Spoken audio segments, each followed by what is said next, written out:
You're watching Mirror 7 News. Stay informed, stay ahead for more news.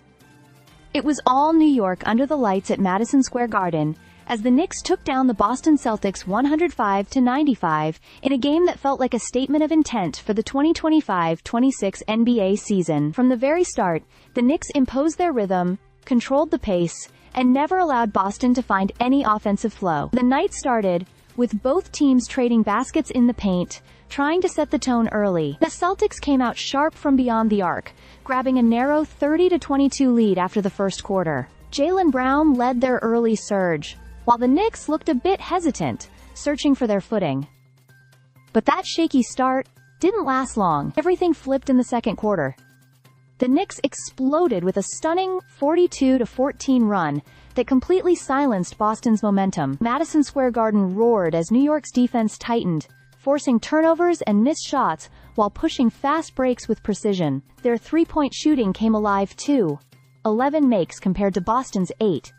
And by halftime, the home side held a commanding 64-44 lead.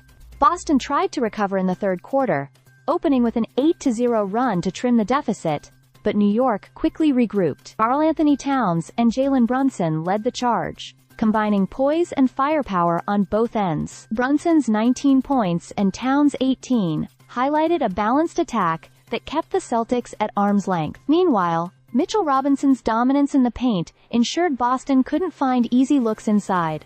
The Celtics' offense simply couldn't click. Missed layups, errant passes, and poor spacing plagued them throughout the night. Sam Hauser offered a bright spot with some deep three-pointers that briefly reignited hope, but every time Boston threatened, the Knicks answered with a key shot or defensive stop. By the final minutes, it was clear the game belonged to New York. The crowd was electric, the Knicks were in full control, and the Celtics were visibly frustrated, unable to string together meaningful possessions. When the buzzer sounded, the 105-95 score reflected a game that felt even more one-sided than the numbers showed. This win was more than just a regular season victory. It was a reminder of the Knicks' growing strength in the Eastern Conference. After knocking Boston out of last year's playoffs, New York once again showed why they're a team to take seriously. Their defense was disciplined, their offense balanced, and their energy relentless from start to finish. For Boston, this game was a wake-up call. The talent is there, but the cohesion wasn't. If they hope to challenge deep into the season, adjustments will have to come quickly. At Madison Square Garden, though, the message was clear. The Knicks are not just contenders, they're ready to command the stage. Stay subscribed for more videos.